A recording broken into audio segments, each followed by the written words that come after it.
किसी को धोखे में नहीं रखना चाहता, जो बात है सच कहता हूँ।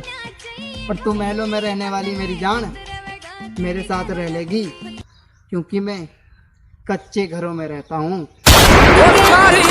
ऊंची सी हवे